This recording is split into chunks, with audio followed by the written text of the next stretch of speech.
Aproveitando que hoje é sábado, dia consagrado à nossa Augustíssima, Santíssima Mãe, rezemos juntos.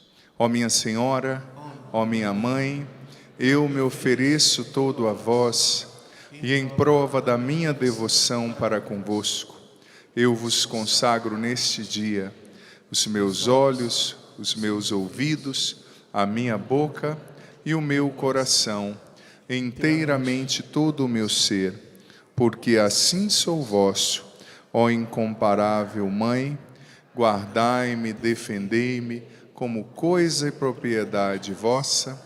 Amém. Ave Maria, cheia de graça, o Senhor é convosco, bendita sois vós entre as mulheres, e bendito é o fruto do vosso ventre, Jesus. Santa Maria, Mãe de Deus, rogai por nós, pecadores, agora e na hora de nossa morte. Uma salva de palmas a Nossa Senhora, que o Papa São João Paulo II chamava de a estrela da evangelização. Podemos nos sentar, queridos irmãos e irmãs. Que alegria poder receber cada um de vocês aqui. Quero desejar um ótimo dia a quem está presente aqui no rincão do meu Senhor. Olha, o rincão está ficando pequeno, hein? Que bênção. Isso é bom sinal. Um ótimo dia também a você, querido filho, querida filha, que nos acompanha pelo Sistema Canção Nova de Comunicação, TV, Rádio, Internet. Que Deus ilumine e abençoe você nesse sábado. É muito bom ter você conosco. E eu convido você, desafio você a permanecer com a gente ao longo de toda essa pregação, ao longo de toda essa partilha da palavra, porque eu tenho certeza que Deus quer falar muito ao seu coração. É você mesmo. Permaneça com a gente. Você não vai se arrepender. Deus vai te surpreender nesse momento de reflexão. Queridos irmãos e irmãs, o meu coração está muito feliz nessa manhã, nesse acampamento. E eu tenho certeza que o Padre Jonas lá no céu, o coração dele está exultando de alegria pela... Pode aplaudir, pode aplaudir. Agora que eu vou completar a sentença, você aplaude também no final. O coração do Padre Jonas está exultando de alegria pela presença da Emir Nogueira, da comunidade Shalom aqui. Uma salva de palmas, porque nós da Canção Nova sabemos do amor do coração do Padre Jonas, né, pela comunidade Shalom, pelo Moisés, pela Emir, pela história que eles têm junto. E sabemos também do amor da Shalom, da comunidade Shalom, pelo Padre Jonas, pela Canção Nova. O Moisés teve a graça de pregar, nós tivemos a graça, melhor dizendo, de ter o Moisés pregando a nosso retiro na Assembleia Geral. Como membro da Assembleia eu estive presente também, ali nós elegemos o nosso novo presidente, e foi de fato um derramamento da graça de Deus para nós, membros da Assembleia Geral da Canção Nova, a presença do Moisés e hoje também a presença da Emir. Então Deus abençoe. Obrigado mesmo pela presença. E ainda mais a Emir falando de um tema, né, no qual ela já formou tantas gerações, né, que é sobre cura interior. Então, para nós da Canção Nova, para mim como sacerdote também, que fala sobre esse tema, que reza sobre esse tema, é um presente, esse momento. Eu tenho certeza, amado filho, amada filha, você aqui, você em casa, que Deus já está fazendo muito no seu coração. Fez ontem à noite na celebração da Santa Missa, com a qual nós abrimos esse retiro oficialmente, e também já hoje pela manhã ele já fez muito, e ele quer continuar fazendo. E se você prestar atenção, veja bem, quero pedir bastante a sua atenção, viu gente? Como dizia um padre amigo meu, onde tem multidão, muita gente, tem confusão, né? Então vamos calmar o nosso coração para a gente ouvir com exatidão a palavra de Deus. Se você prestar atenção, você vai perceber que existe um itinerário que a graça de Deus realiza nos corações. Santo Agostinho falava disso, né? Deus tem um jeito, uma pedagogia de trabalhar nos corações de maneira geral, mas essa pedagogia também é personificada. Ele trabalha em cada coração de uma maneira única, de uma maneira singular, de uma maneira ímpar. Então, no processo de cura interior, muitas pessoas me perguntam assim: Padre Adriano Zandoná, o que eu tenho que fazer? Na grande maioria das coisas eu respondo: o que você não tem que fazer. Porque viver a cura interior não é que seja um processo passivo, não. Você também tem a sua parte, mas a maior parte é a de Deus. E a nossa parte, muitas vezes, é entender a pedagogia através da qual o Espírito Santo nos insere no processo de cura. A pedagogia que Deus usa para nos curar e para nos conduzir. Então, o processo de cura interior, para que ele seja eficaz, eu preciso aprender a colaborar com a graça de Deus. Não é o que eu tenho que fazer, é o que eu tenho que deixar Deus fazer. Muitas pessoas me perguntam, padre, o que eu tenho que fazer para ser curado? Eu falo, olha, pouca coisa, mas você tem que deixar Deus fazer muito. Por quê? Porque Deus tem uma pedagogia para cada um jeito de trabalhar nas almas e nos corações. Acabei de vir do confessionário, estou atendendo confissão desde 8h30. Depois de umas 2 horas atendendo confissão, assim, o padre sai chamando Jesus de Genésio, né? Você já olha, o cachorro olhou para mim lá fora, eu já falei, eu te absolvo, né? Não, desculpa, você não. Você fica muito tempo ouvindo, mas é tão bonito atender as confissões, por quê? Porque você vê, claro que o padre não pode falar de coisas de fora o íntimo, mas você vê que os pecados não são os mesmos. Por exemplo, uma pessoa que tem um temperamento colérico, os pecados dela sempre estão ligados à ira, sempre estão ligados à impaciência. A pessoa que tem um temperamento mais melancólico, estão ligados à desesperança, estão ligados àquela ruminação negativa. O temperamento sanguíneo, eu escrevi isso no meu último livro, A Libertação da Mente Ansiosa, no qual eu discorri muito sobre os 4 temperamentos associados ao nosso comportamento, à ansiedade, ao jeito como a gente administra a nossa vida, nossos comportamentos, nossos relacionamentos. O sanguíneo, os pecados dele estão, na grande maioria das vezes, associados à sensualidade, à inconstância, à impulsividade. O fleumático, à inércia, né? A preguiça e a passividade excessiva. Então, para dizer que a gente peca de uma maneira única e Deus trabalha na nossa alma de uma maneira única. Uma pessoa com temperamento colérico, que é mais prática, a cura muitas vezes para ela não vai vir naquele momento de oração que ela arrepia e sente, e vai lá na terceira, na profundidade da alma, e revive aquele momento que ela viveu com 3 anos de idade, quando não deram o sorvete que ela queria de limão. Então, né? E, eu sofri muito, padre, cresci com a cara de picolé, o nariz de picolé mesmo, né? Grande que dá medo. Não, o colérico às vezes Deus vai curá-lo na prática. Por exemplo, ele foi ferido com o pai, Deus vai colocar ele trabalhando ou servindo na paróquia com um padre mais velho, que lembra o pai, que tem o jeito do pai, e ali ele vai aprender a lidar com aquele padre, e na prática, na experiência do dia a dia, como dizia, né, o padre Jonas, na oficina da vida, lidando com o padre, lembrando do pai, ficando com raiva do padre, porque projeta inconscientemente o pai que não está ali, naquele padre que está reagindo e agindo daquela forma. Ali Deus vai trabalhar, e na prática ele vai ser curado. Então Deus tem uma pedagogia única, tem uma linha através da qual Ele trabalha a sua alma. Então cura interior tem a ver com isso, não é o que eu vou fazer, mas é o que eu vou deixar Deus fazer. Porque muitas vezes, quem mais atrapalha o processo de cura interior não é nem o diabo. Tadinho, tem hora que o diabo ele fala assim, eu não fiz nada, você que estragou tudo, deixa eu quieto, né? Não que ele seja tadinho, né? Ele é um sem vergonha, cachorro, mas deixa ele para lá. Mas muitas vezes não é o diabo que atrapalha, sou eu que não entendi o que Deus está fazendo. Porque muitas vezes, por exemplo, uma pessoa que foi ferida nos seus relacionamentos, e a maioria das nossas feridas emocionais, elas têm a ver com a nossa relacionalidade, com os nossos relacionamentos, seja com o pai, com a mãe, com o esposo que foi embora, com o filho. A pessoa se fere nos relacionamentos e ela se fecha aos relacionamentos. Ela não quer se relacionar. Só que muitas vezes não, todas as vezes, Deus nos cura nos relacionamentos. Deus não vai te mandar para um eremitério para te curar, para você ficar sozinho, fechado numa caverna, como São Jerônimo e tantos outros eremitas fizeram ao longo da história do cristianismo. Deus vai te colocar no relacionamento com outras pessoas. Então você tem que entender o que Ele está fazendo, porque senão você se fecha, acha que está ajudando e está atrapalhando o itinerário da graça de Deus na sua alma. Entendeu, sim ou não? Olha para quem está do seu lado e pergunta assim, você entendeu ou quer que o padre desenhe? Só para ver se está todo mundo acordado, viu gente? Essas perguntas é só para ver se está todo mundo acordado, atento. Pega a sua Bíblia, João capítulo 10, versículo 10. Atenção aqui, a gurizada dispersa que é Uma beleza, né? Então vamos lá. Hoje em dia a coisa mais concorrida que existe é a nossa atenção, né? Então eu quero a sua atenção e a palavra de Deus merece a nossa atenção. Filho, filha, é claro que toda a Bíblia é fantástica para falar de qualquer assunto.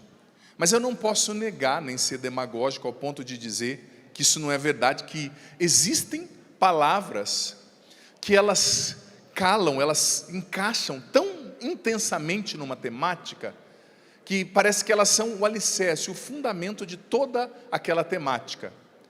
E no caso da cura interior, essa passagem que o padre vai ler, ela, no meu ponto de vista, é um dos principais fundamentos de todo o processo da cura interior.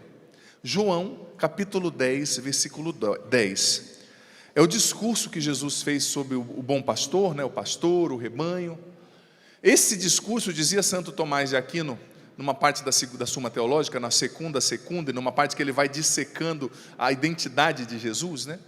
Nessa passagem, Jesus foi dizendo o que ele é, definição, né, essência, e o que o diabo é. Então, esse versículo, ele traz, a essência da identidade genuína de Jesus e da identidade genuína do diabo. O padre vai ler, eu estou com a tradução da CNBB, se você está com outra tradução, não tem problema, você acompanha. O ladrão vem para roubar, matar e destruir. O ladrão do qual Jesus está falando é o diabo. Mas eu vim para que as ovelhas, né, que no caso está omitindo as ovelhas, para que as ovelhas tenham vida e a tenham em abundância.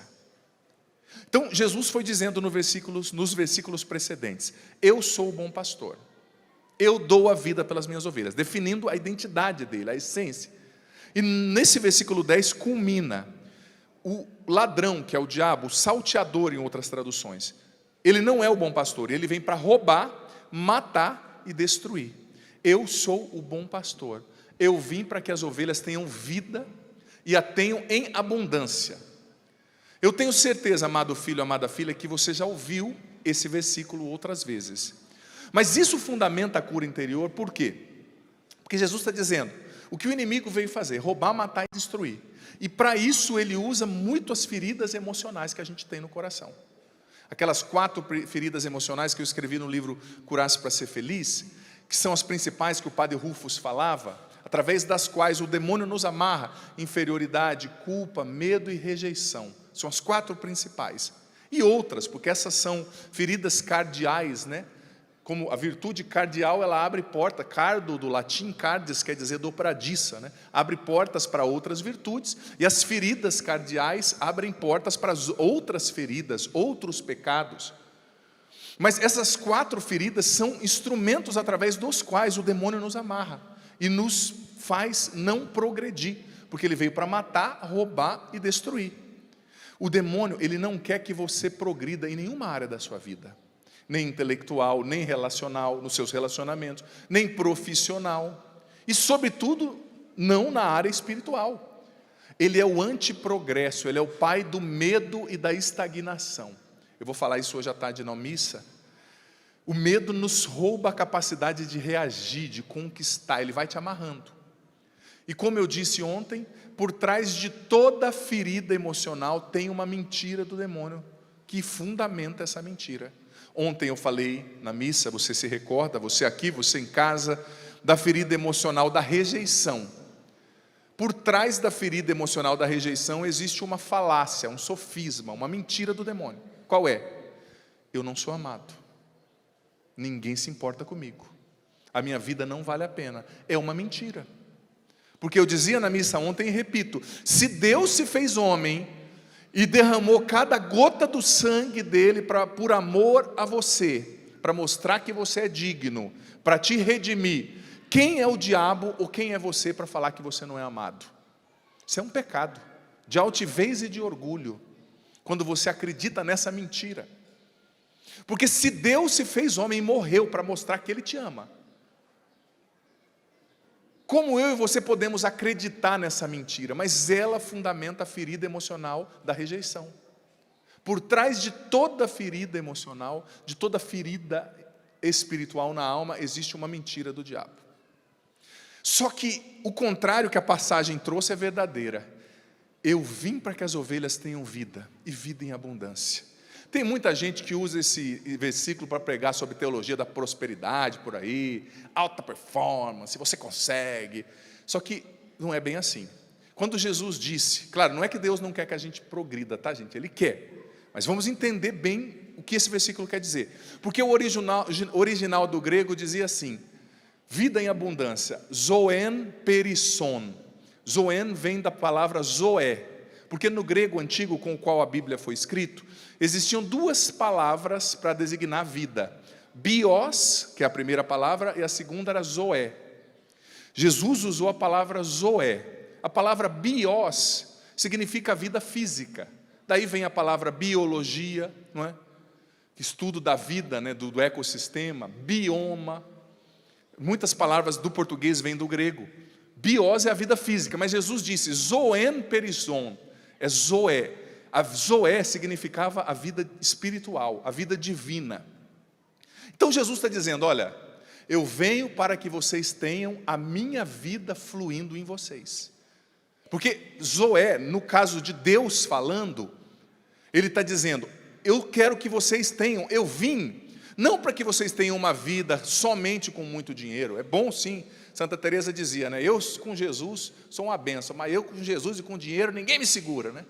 Ela saia construindo mosteiro para todo lado e tal. Claro, se a pessoa tem uma cabeça boa, né, e vai usar bem o dinheiro, é uma benção. O problema não é o dinheiro, o problema é a falta de conversão às vezes, né? Mas veja bem, Jesus não está falando, olha, eu vim para que você tenha muito dinheiro, progresso e cheio de músculo, né?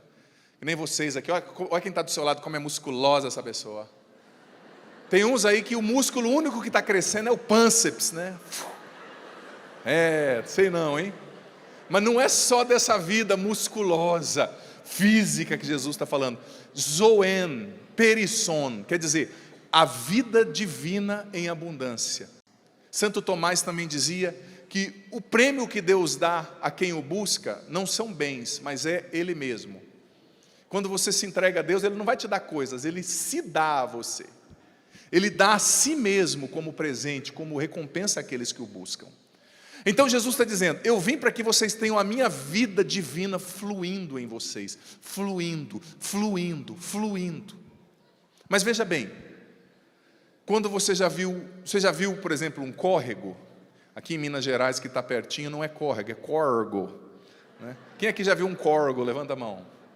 Ou um córrego, ou um riozinho, né? Eu morei muito tempo em São Paulo, né, meu? Estou vendo os paulistanos aqui, né? Bom dia aí, viu, mano? Eu morei lá em São Paulo muito tempo, aprendi a falar a língua de lá, viu, gente? Cadê o pessoal de São Paulo? Levanta a mão. Coisa boa, Deus abençoe, Deus abençoe. A gente vê o Tietê lá, né? Que visão, né? Jesus! Mas o que acontece com o Tietê? Eu estava esses dias lá perto de Jaú, de Bauru, e vi o Tietê lá. Gente, o Tietê lá é lindo, dá vontade de nadar. Dizem que eles pescam lá. Eu não sei se eu teria coragem, como eu morei muito tempo em São Paulo e vi o Tietê de São Paulo, de comer os peixes de lá, né? Mas a gurizada lá come, o pessoal come os peixes, desculpa, de lá. Estou lembrando a passagem dos pães e peixes. Mas o Tietê muitas vezes ele não flui. Por quê? É tanto entulho, é tanta sujeira. Um córrego, ele tende a fluir, a correr, né? Sobretudo se é água corrente, se não é uma represa ali, manufaturada, né, feita pela mão humana, o córrego tende a fluir, a correr. Mas se existe muito entulho no córrego, o que vai acontecer? A correnteza vai ficar represada. Se existe muita sujeira, como a gente vê lá no Tietê em São Paulo, o que vai acontecer? Você vê alguma correnteza lá no Tietê? Não tem vida o Tietê, infelizmente, né? Uma vergonha para o nosso país. Cidade mais importante do país, né? Com um rio podre, mas é a nossa realidade. Mas por que eu estou falando disso? Que o problema maior não é o Tietê, nem um córrego cheio de entulho. O problema maior é que muitas vezes o meu e o seu coração está cheio de entulho, do pecado, das feridas, e essa vida de Jesus não pode fluir em nós. Não consegue fluir em nós. Esse é o maior problema. Esse é o grande problema, porque veja bem, Jesus disse, Zoen Perizon, é a minha vida divina, abundante, que vai fluir em você. Mas é aí que a cura interior muitas vezes não acontece na nossa vida. Porque eu lembro que eu aprendi isso com o padre Rufus, eu lembro como se fosse hoje. Eu tinha 3 meses de padre, aí a Luzia Santiago, a nossa cofundadora, eu acho que isso deve ser coisa de cofundadora, viu, Emir? Me chamou assim e falou assim, olha padre, o padre Rufus, sabe aquele exorcista que está vindo aí? Sei, Lu, então você vai pregar com ele. Eu tinha 3 meses de padre, eu falei, legal, né? Saí assim, a minha perna estava assim, ó. Eu disse, não, tranquilo, você está tudo bem, filho? Eu falei, tô bem. Eu sou da tique nervoso, né? Mas foi bom, foi muito bom, porque assim, como diz o outro, você quando cai na água, você nada ou morre afogado, né? Graças a Deus eu nadei. E eu lembro que foi uma das melhores coisas que aconteceu na minha vida. Isso há quase 12 anos atrás, eu vou completar 12 anos de padre mês que vem. Mas foi a melhor coisa, por quê? Porque eu ouvi o padre Rufus dizendo coisas que me marcaram profundamente. Aquele grande exorcista, que Deus o tenha, né? E o padre Rufus disse uma seguinte coisa, nas pregações, e ali embaixo, quem via os padres que ficavam ali com ele, às vezes andando debaixo do palco, nossa, se eu te falar o que eu vi ali debaixo do palco, você não dorme à noite, mas deixa para lá. Imagina, um encontro de exorcismo, né? Casos muito pesados, difíceis. E o padre Rufus sempre dizia, não existe nenhuma libertação que possa acontecer sem cura interior. Nenhuma. E também, ele disse, para a cura interior acontecer, é preciso que nós retiremos os impedimentos. Ou seja, o entulho que não deixa o rio fluir. Então, o tema dessa pregação é precisamente esse. A necessidade, amado filho, amada filha, que nós temos de tirar os impedimentos. Por quê? Porque essa parte, preste atenção, Deus não vai fazer. Deus, Ele derrama graça, Ele derrama unção, Ele age com a sua peculiaridade na nossa alma, com o itinerário da sua graça, mas Ele não vai fazer o que você tem que fazer. Eu vou usar uma analogia que é bem própria para isso. Imagine se você estivesse pedindo, Senhor, minha alma está ressequida, eu estou ressequido, eu preciso de água, derrama sua chuva sobre mim, Deus. Aí a hora que Deus derramasse a chuva, você saísse com um guarda-chuva assim de uns 2 metros. Obrigado, Senhor, obrigado, eu estou vendo a água, mas a água era para te tocar, mas você está com o guarda-chuva aberto. Se você não fechar o guarda-chuva, a água não vai te alcançar. Ela não vai conseguir te lavar. Então, aqui entra a possibilidade, a necessidade de retirarmos os impedimentos. Eu separei aqui 7 principais impedimentos para que a cura interior aconteça na nossa vida. Ou seja, 7 principais entulhos que não deixam a vida divina fluir. Porque você imagina, se a vida divina, se a vida em abundância flui através de você, quem que vai poder te impedir de ser curado? Ninguém pode te impedir de ser curado, se você permite que essa vida divina flua em você e através de você. Então veja bem, 7 impedimentos. E eu quero começar dizendo que o principal impedimento para a cura interior acontecer, principal entulho que barra o fluir da graça de Deus, são os pecados mortais não confessados. São os pecados mortais não confessados. Se você tem pecado mortal não confessado, você está com o guarda-chuva aberto, meu filho. Padre, mas Deus não me cura, Ele está mandando toneladas de água para você, mas você está com um guarda-chuva de zinco, você está com um guarda-chuva de bronze. É preciso que nós busquemos a confissão, você em casa também, saiba disso, mas não é qualquer confissão, é uma boa confissão, porque veja bem, o diabo, ele nem liga da gente confessar, mas ele quer que a gente confesse mal, para a gente não ser perdoado e não ser liberto. O catecismo nos ensina que a confissão é um sacramento de cura. O catecismo, que é a doutrina oficial, a síntese da doutrina oficial da igreja, nos ensina que a confissão é um sacramento de cura. E claro, muitas vezes eu estou na confissão, eu vejo que a pessoa está meio perdida, né? E graças a Deus aqui na Canção Nova tem aquele murinho, é um muro e uma telinha para você não ver o confessor. Eu acho isso lindo, lindo. Sabe por quê? Porque quando a pessoa chega ali, ela não está vendo o rosto do padre, ela entende que ela está diante de Deus, não diante de um ser humano. somente, né? Claro, um ser humano diferenciado, ungido, mas ela ajuda na contrição, né? E eu vejo que a pessoa está perdida, eu vou fazendo perguntas. Então, tem ido à missa? Então, como que é? Você é casada? Como que está o relacionamento com o marido? Como que está a sua vida de oração? Por quê? Porque o inimigo, muitas vezes, ele quer que você se confesse mal. Ele não liga de você se confessar, mas ele quer que você se confesse mal. E hoje, nesse mundo, como dizia Bento XVI, saudoso, nós vivemos a ditadura do relativismo, né?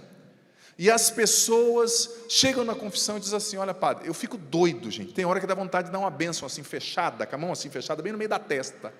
Deus te abençoe, meu filho, né? Porque a pessoa chega assim e fala: padre, olha, eu adulterei, eu roubei, né? Eu atropelei uma pessoa e matei, mas eu não quero dizer isso não. O que eu sinto incomodado, sabe, é que eu falei mal da minha vizinha. Você sente incomodada? Então, o seu sentimento é o critério de verdade, não é mais a Bíblia e a lei de Deus? Mas as pessoas, elas estão tão cheias de si, é o que eu sinto, é o que eu acho. Me perdoe, o que você acha, o que você sente diante de Deus, o que eu acho, o que eu sinto diante de Deus, não é nada.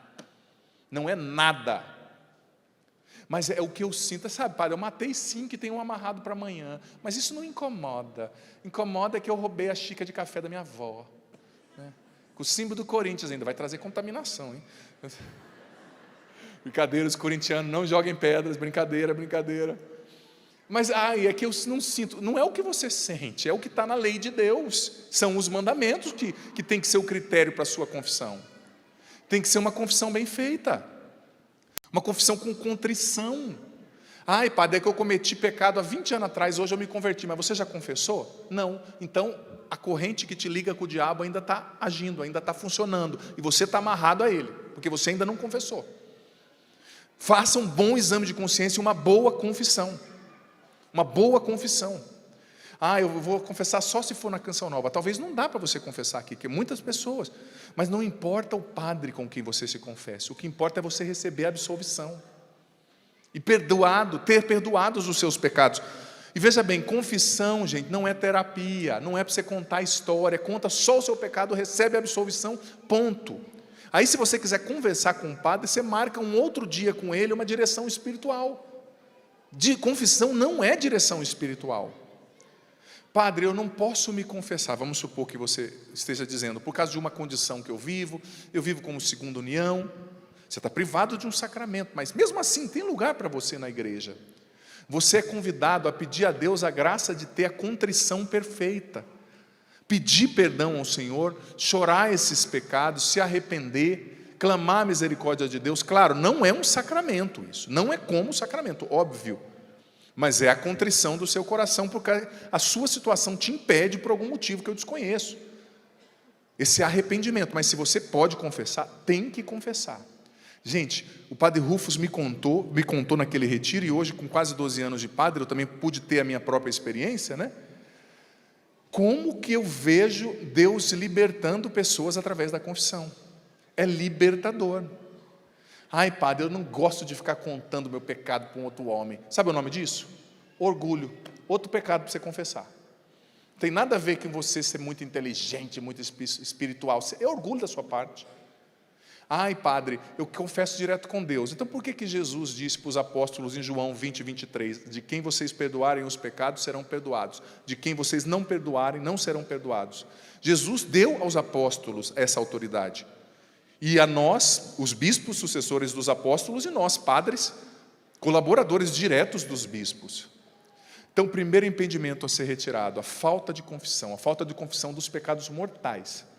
Segundo impedimento a ser confessado. O povo estava tão animado, tão alegre, só estou vendo gente encolhendo agora assim. À medida que os 7 forem acontecendo, vai ter gente que no final vai estar assim, tudo torto. Segunda impedimento para que a falta de perdão aconteça, a cura interior aconteça. Estou trocando a ordem. Falta de perdão. Mágoas. Padre, é que você não sabe o que aconteceu. Eu sei, filho, eu respeito o seu sofrimento, tá? Não acha que a gente que está pregando é um cubo de gelo dizendo você tem que perdoar, a pessoa matou seu filho, te estuprou, desculpa o termo, prejudicou a sua família e simplesmente você tem que perdoar porque a pessoa está certa. Não, não. Eu entendo o seu sofrimento, eu respeito a sua dor, você que tem uma mágoa muito grande. E como eu costumo sempre dizer, eu escrevi isso no livro Conquistando a Liberdade Interior também, que quando você perdoa alguém, você não está dizendo para a pessoa que o que ela fez de errado está certo. Não, você não perdoa o que a pessoa fez, você perdoa a pessoa. Em primeiro lugar, você perdoa por amor a Deus, porque na cruz, cadê o crucifixo daqui? Não está aqui hoje. Eu ia falar para você olhar para a cruz, mas todo mundo já viu uma cruz, né? Tem não, né? Do lado? Mas tá bom, está fora do meu campo de ação. Segura essa cruz aí, filma para mim ali, querido, por gentileza, esse crucifixo bonito. Por que eu perdoo? Porque na cruz, alguém que sofreu, foi cuspido, humilhado, disse: Pai, perdoa-lhes, eles não sabem o que fazem. Jesus perdoou. E morrendo na cruz, Ele nos perdoou. Porque a gente muitas vezes é hipócrita o bastante para dizer: aqueles judeus malvados que mataram Jesus, aqueles romanos cruéis. Mas o que matou Jesus foi o meu e o seu pecado. Eu e você também matamos Jesus. E Ele não nos perdoou? E não nos perdoa a cada dia? Então a gente perdoa, a gente luta para perdoar, porque é um processo também o perdão. Eu sei que não é fácil, mas porque Jesus nos perdoou, porque nós queremos dar a Ele essa resposta de amor, porque o perdão que a gente dá é uma resposta de amor a Jesus, e também porque nós queremos ser salvos e curados. Sem perdoar, ninguém vai receber cura interior. Sem perdoar, ninguém vai entrar no céu, gente. É uma premissa do Pai Nosso. Perdoai os nossos pecados, assim como nós perdoamos a quem nos tem ofendido. Perdoai-nos os nossos pecados, assim como nós perdoamos. Se você não perdoa, você não vai ser curado, me perdoe. Mais uma vez eu digo, com todo respeito à sua dor, eu entendo que aquele salafrário do seu marido foi embora com uma menina 25 anos mais nova, né?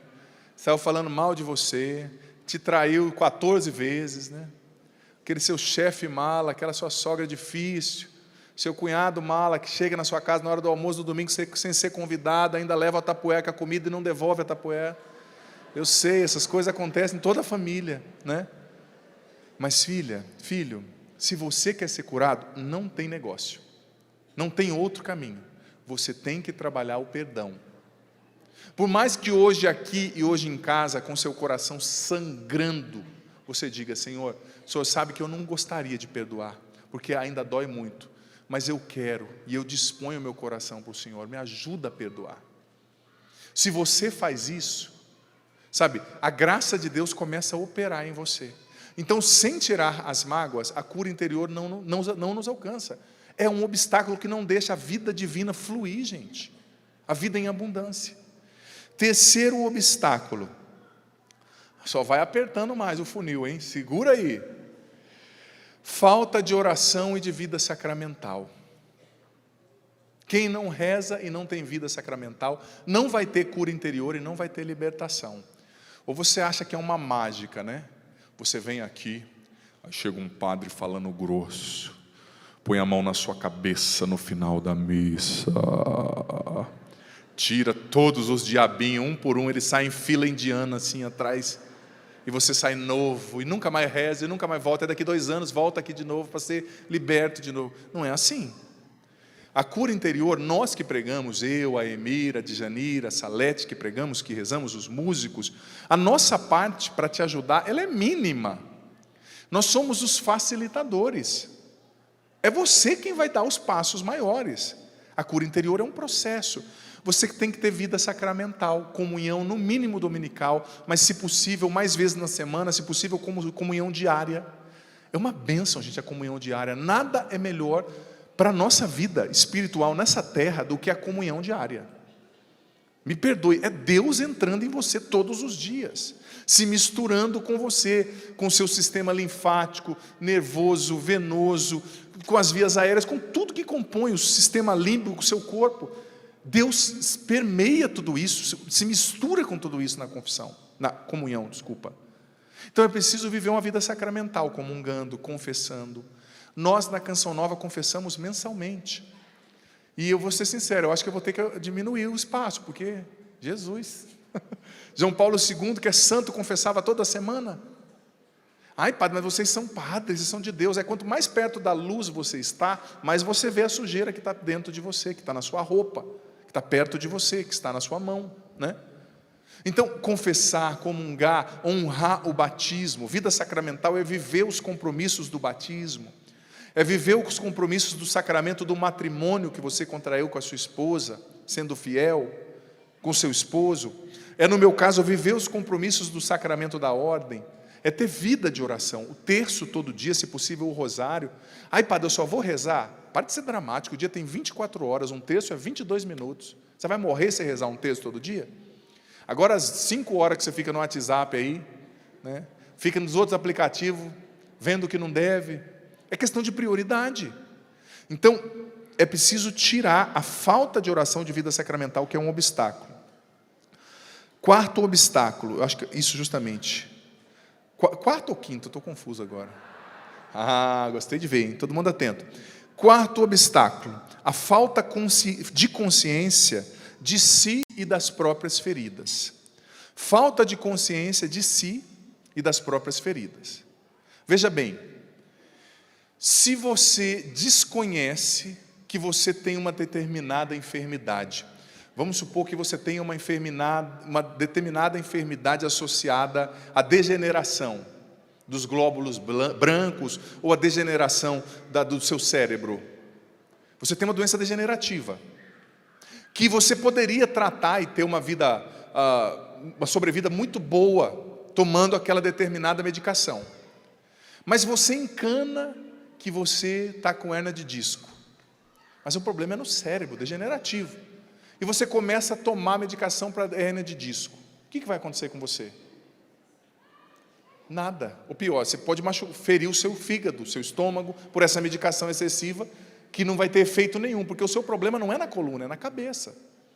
Então, se você não sabe qual é a sua ferida, quais são os seus verdadeiros problemas, você não vai conseguir encontrar a medicação certa para tratá-los.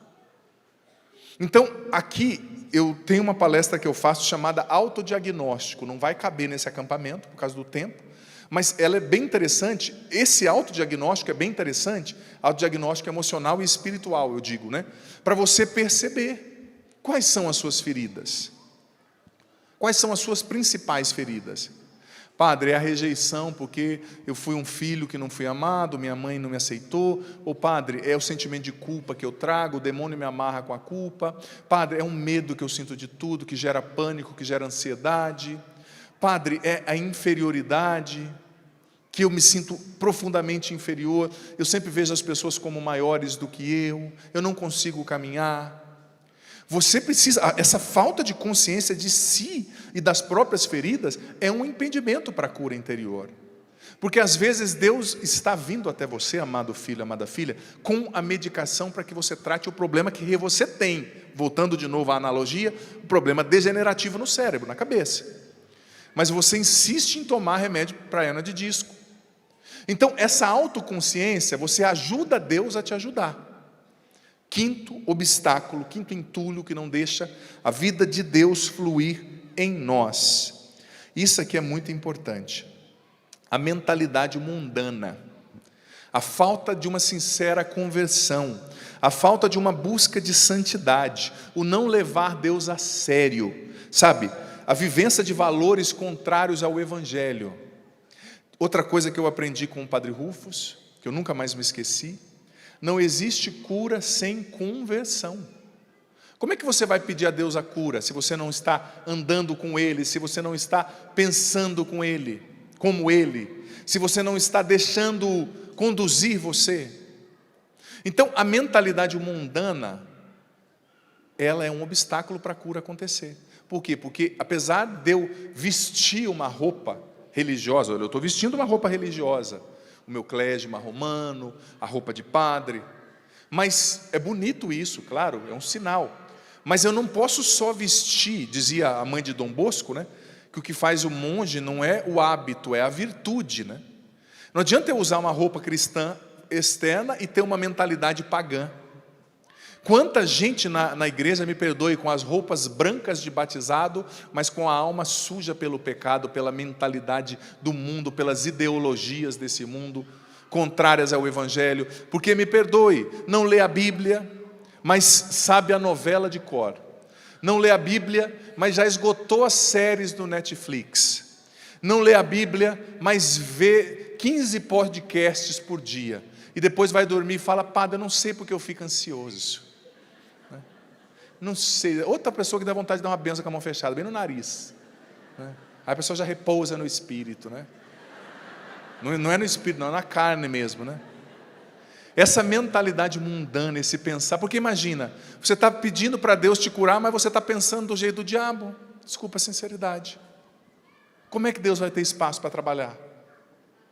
Então, a quinta realidade que nós precisamos tirar, o obstáculo, é a mentalidade mundana, é a falta de uma sincera conversão, é uma não busca de santidade, um não levar Deus a sério. Sexta realidade que nós precisamos tirar, sexto obstáculo, para que a graça de Deus, a cura interior, nos alcance. A autopiedade e o vitimismo. Gente, nada impede mais uma pessoa de ser curada do que o bendito do vitimismo. Você conhece alguém vitimista, sim ou não? A pessoa vitimista, a pessoa às vezes, olha, tem gente que você pergunta por educação: oi, tudo bem? Nossa, que arrependimento depois. Que arrependimento, né? Não, padre, não está bem, né? Dor na coluna, na nuca, no pescoço, no nariz, problema emocional na minha sobrancelha, né? Meu bigode está depressivo hoje.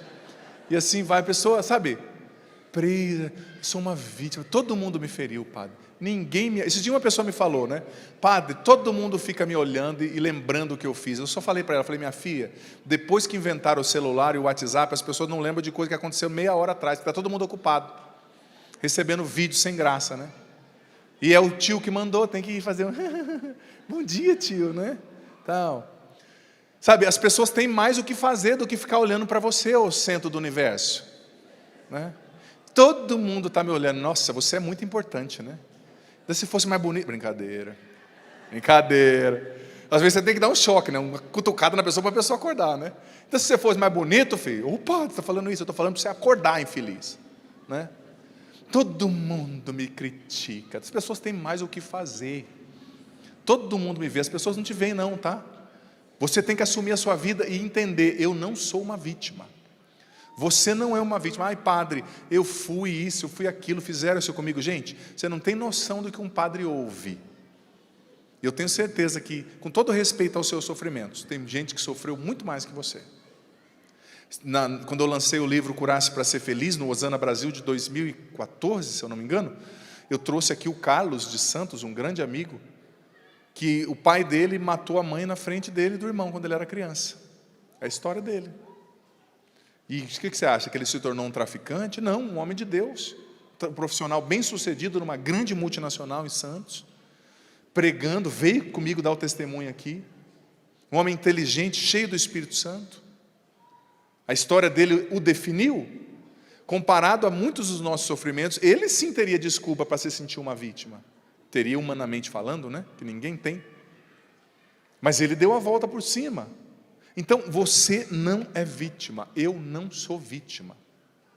O vitimismo, a autopiedade, uma que elas geram a lamúria, né? A murmuração, que dizia o Padre Léo que a murmuração, a lamúria são uma oração de louvor ao demônio. Porque você está sempre reclamando, você não está vendo o que Deus está fazendo de bom. O louvor faz você reconhecer os atos de Deus. Agora a lamúria faz você ficar parado no que o inimigo está fazendo. Ai, não me veem, ai, não me amam, ai, ninguém me dá atenção. Meu amigo, constrói o seu caminho. Me perdoe, esses dias eu estava lendo um artigo bem interessante de um sociólogo dizendo, da geração nova, né, ele falando assim, que alguém convenceu as novas gerações que eles nasceram com o mundo tendo uma dívida com eles. O mundo lhes deve algo. Então, o mundo é mau, as pessoas são más. E esse sociólogo dizia, é ao contrário, eles que têm que construir algo nesse mundo.